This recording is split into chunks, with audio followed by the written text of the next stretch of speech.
माँ, माँ। अरे क्या माँ माँ कर रहा है? बकरी का बच्चा है क्या? अरे माँ, मजाक छोड़ो। मुझे फाइनली वो मेन चौराहे वाली दुकान मिल गई है। अब देखना, आपका बेटा दुगनी स्पीड से पैसा कमाएगा। ओफो, ये क्या? मेरी ऑनलाइन मेकअप क्लास चल रही है। इतनी जोर से क्यों बोल रहे हो आप दोनों? अरे मेरी धर्म पत्नी जी, मेकअप क्लास बाद में करना। वो चौराहे वाली दुकान मिल गई है हमको।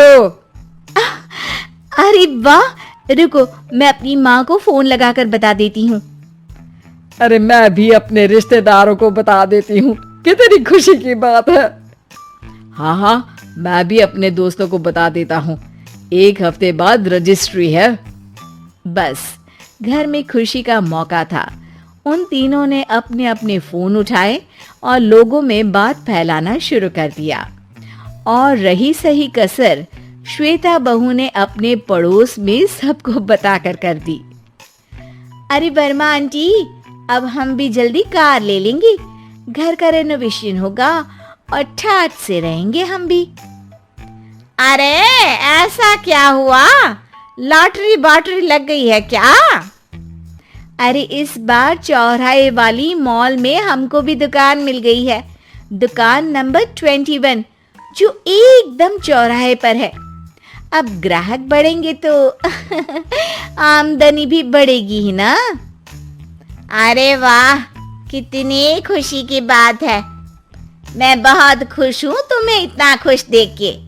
बाकी एक बात कहूँ, सबको मत बताते फिरना।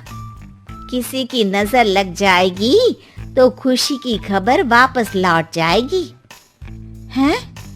ऐसे थोड़ी ना होता है। अब डरा रही हो। अरे सही कह रही हूँ। काली नजर कहते हैं इस चीज को, जब आप किसी को कुछ बताओ और वो काम बिगड़ जाए।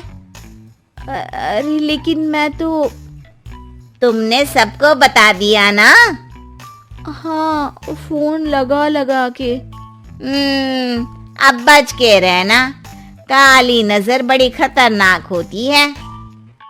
श्वेता इतनी खुश रहती है कि वो वर्मा आंटी की बात पर ध्यान ही नहीं देती, जबकि पड़ोस में और भी लोगों से खुशी की खबर शेयर करती रहती है। अगले दिन राजेश बहुत दुखी होकर घर आता है। अरे बेटा, क्या हुआ? मुंह क्यों सूजा हुआ है? मधुमक्खी ने काट लिया क्या?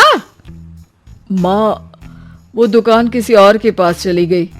किसी ने ज्यादा भाव लगा दिया। अरे पर बात तो आपसे हुई थी ना उस दुकान वाले की। हाँ, आज मैं टोकन अमाउंट देने गया था, तब मुझे पता चला। कोई आकर सुबह मुझसे पहले ही ज्यादा अमाउंट दे गया। काली नजर। क्या कहा? वर्मा आंटी ने समझाया था कि किसी को बताना मत, वरना काली नजर लग जाएगी। अच्छा, तुम्हें उनकी बात मान लेनी चाहिए थी। उनकी बात मान लेती, लेकिन उसके पहले ही सबको बता चुके थे ना हम तीनों। अरे अगली बार से ध्यान रखेंगे। कोई भी नई चीज होगी तो किसी को नहीं बताएंगे।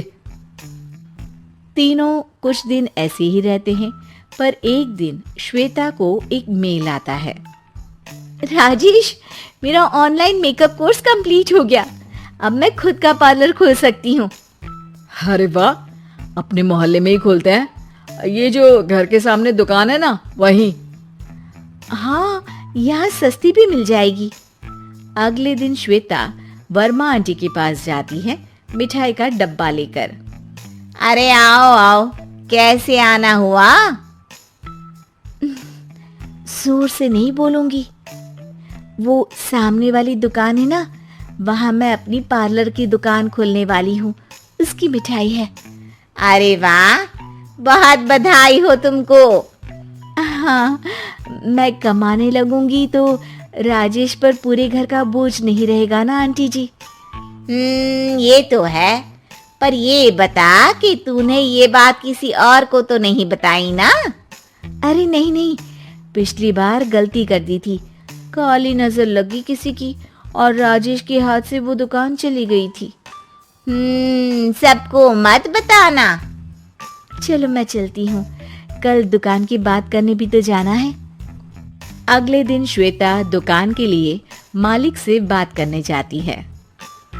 अरे लेकिन दुकान तो हम कल रात को ही किसी को दे चुके हैं। कल ही? हाँ कल ही। 2 दिन बाद कोई यहाँ पार्लर भी खोल लेगा। अब कहीं और दुकान देख लीजिए। अरे पर हमको भी तो पार्लर ही खोलना था। हाँ भाई एक ही दुकान है, आधी आधी तो नहीं दे सकता ना मैं। राजेश और श्वेता घर पर हताश होकर आ जाते हैं। इस बार तो किसी को बताया भी नहीं था, अब किसकी काली नजर लग सकती है। सुनो, तुमने माँ को बताया था क्या? अरे कैसी बात कर रही हो, माँ की नजर थोड़ी ना लगेगी। पक्का तुमने किसी को नहीं बताया था ना? सिर्फ वर्मा आंटी को बताया था, उन्होंने ही मुझे किसी को नहीं बताने को कहा।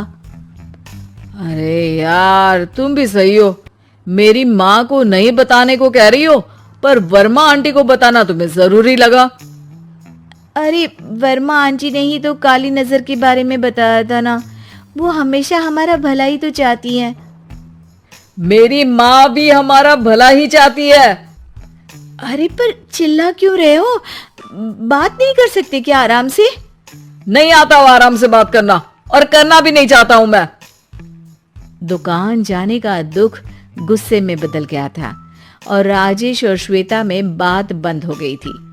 2 दिन बाद मोहल्ले में पार्लर का इनॉग्रेशन हुआ, जिसमें मोहल्ले के सभी लोगों को बुलाया गया, पर श्वेता, राजेश और माँ नहीं जाते।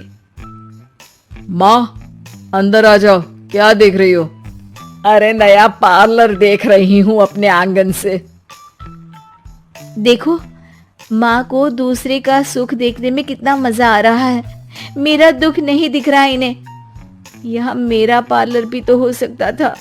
अरे चुप रहो यार, हर बात में लड़ाई क्यों ढूंढ रही हो?